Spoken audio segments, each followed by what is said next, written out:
வணக்கம். மூன் செய்திகளுக்காக உண்ணாமலை சம்பந்தம். இன்றைய முதன்மை செய்திகள்.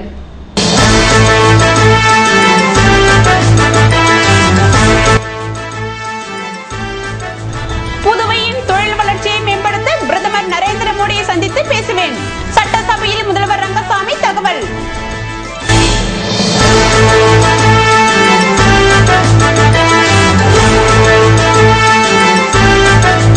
கோவில் கட்டும் தகராறில் இருதரப்பினர் மோதல். வீடுகள் தாக்கப்பட்டதை தொடர்ந்து பதட்டம் நீடிப்பதால் துப்பாக்கி ஏந்திய போலீஸ் குவிப்பு.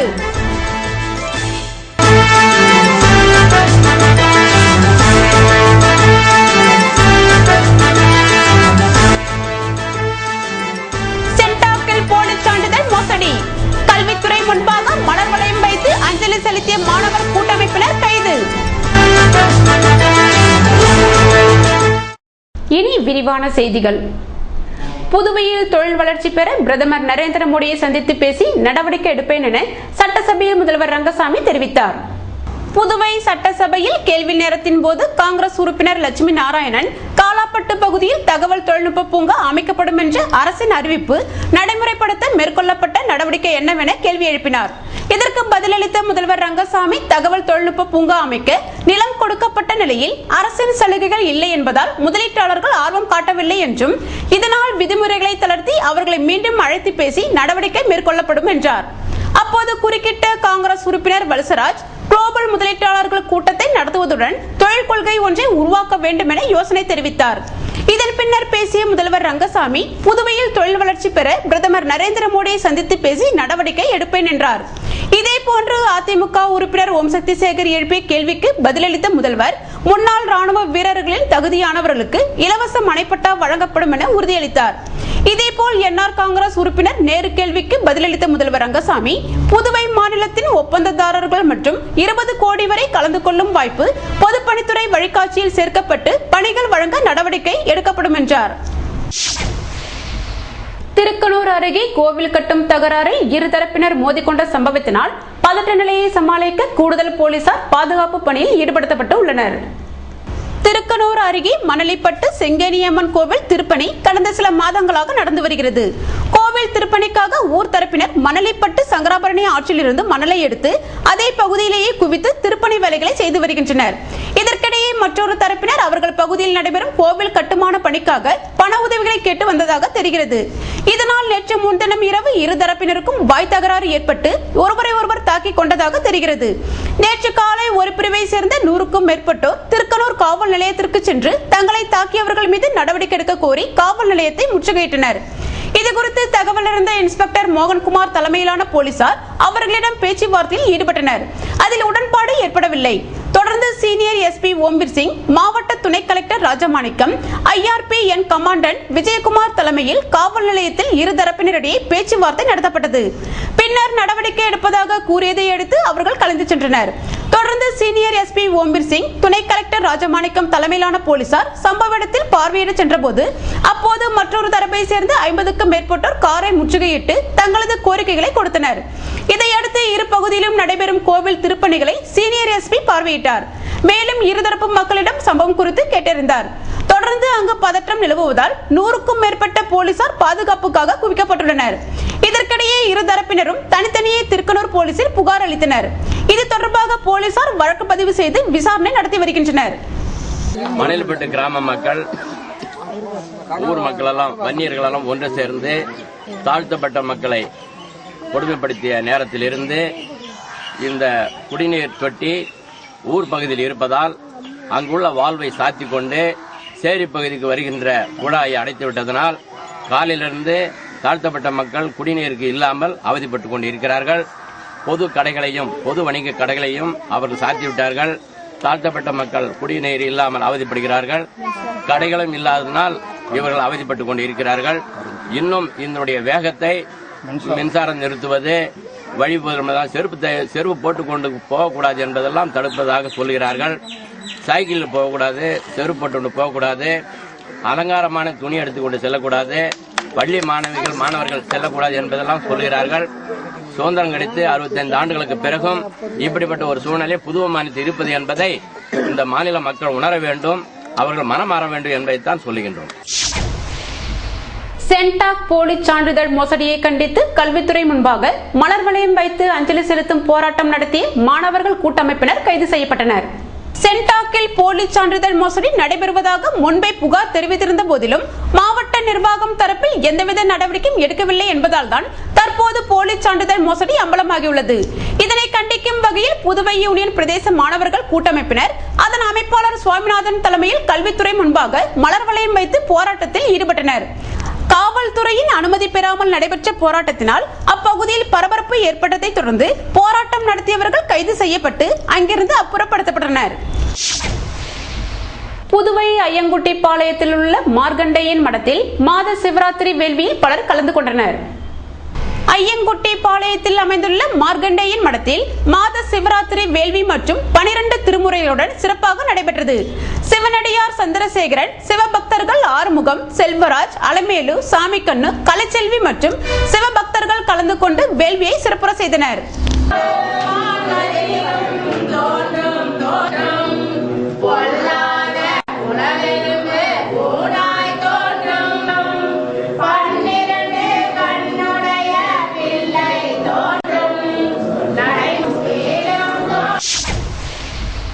குழந்தைகள் மேம்பாட்டுத்துறை சார்பில் பயனாளிகளுக்கு நலத்திட்ட உதவிகளை சட்டமன்ற உறுப்பினர் கார்த்திகேயன், துணை சபாநாயகர் செல்வம் ஆகியோர் வழங்கினர்.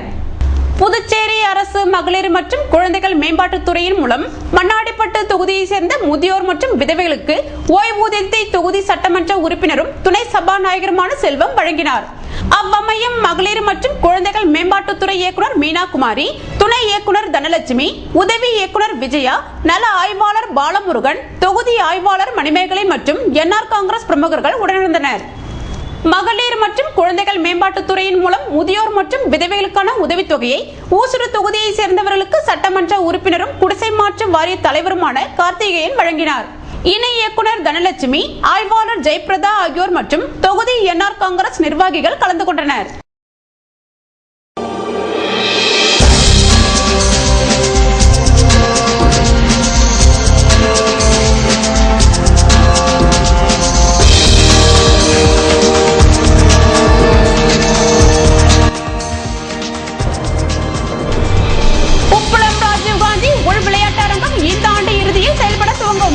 சட்டசபையில் அமைச்சர் தியாகராஜன் உறுதி.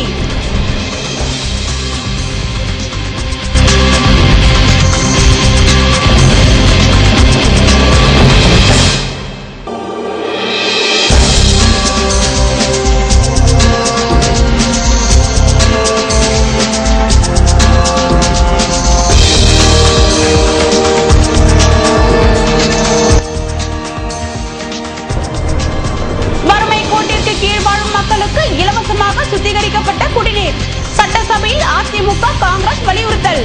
விளம்பர இடைவெளிக்கு பிறகு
செய்திகள் தொடர்கின்றன.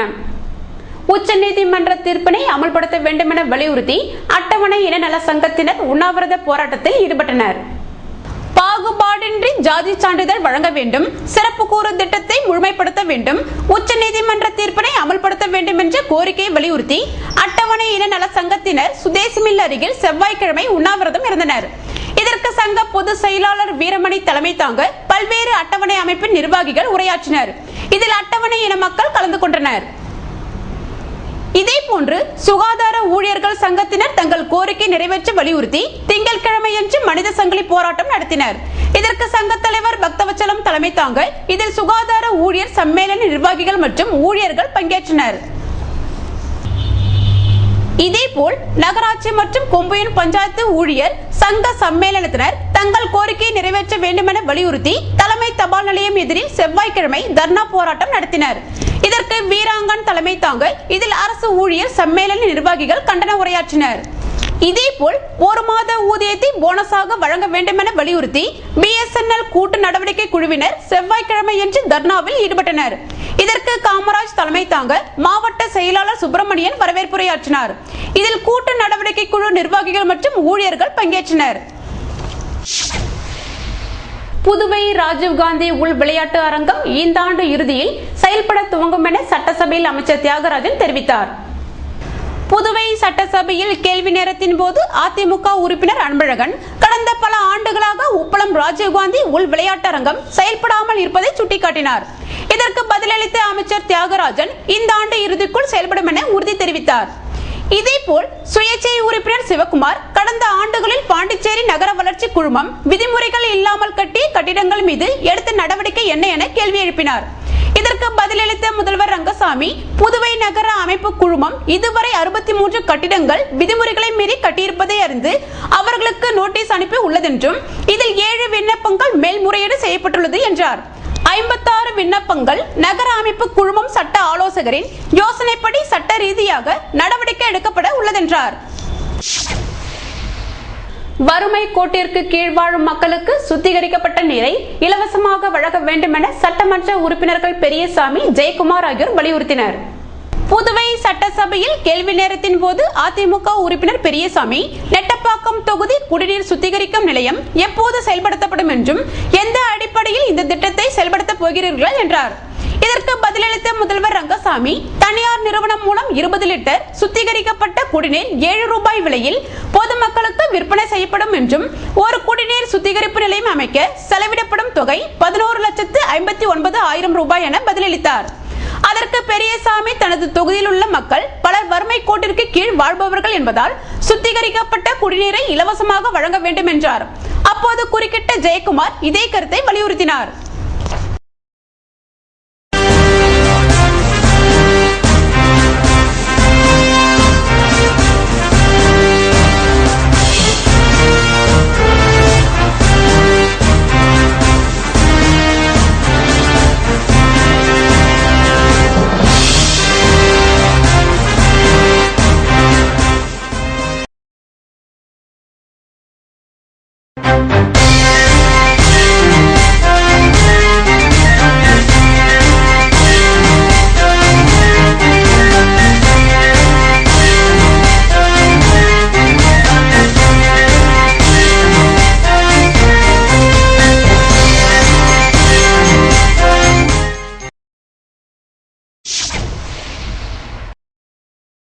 இன்றைய தங்கம் வெள்ளி விலை விபரம் வழங்குவோர் ஏவிஆர் ஸ்வர்ண மஹாலின் நவீன மங்கையின் நவநாகரிக நகைகள்.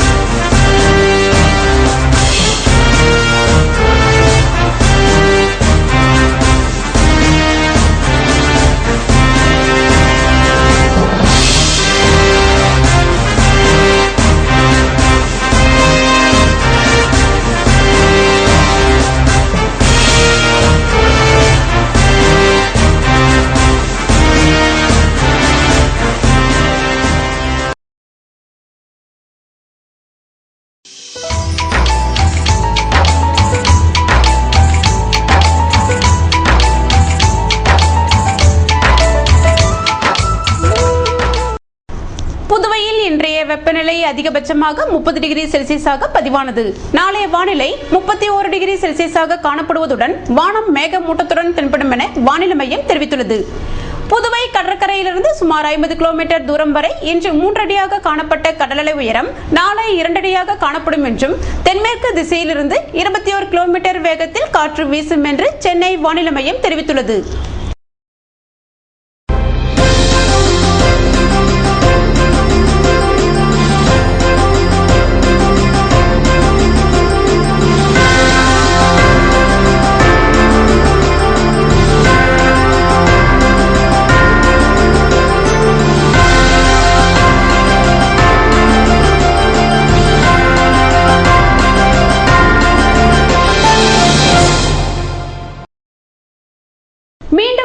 முதன்மை செய்திகள்.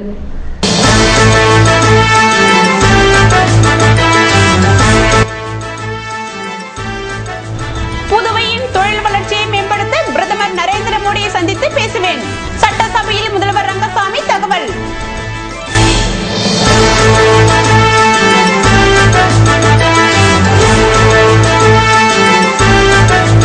கோவில் கட்டும் தகராறில் இருதரப்பினர் மோதல். வீடுகள் தாக்கப்பட்டதை தொடர்ந்து பதட்டம் நீடிப்பதால் துப்பாக்கி ஏந்திய போலீஸ் குவிப்பு.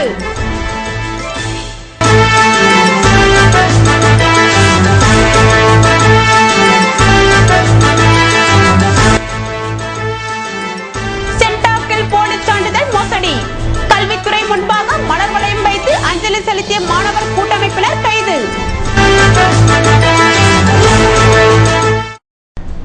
இத்துடன் செய்திகள் நிறைவடைந்தன. வணக்கம்.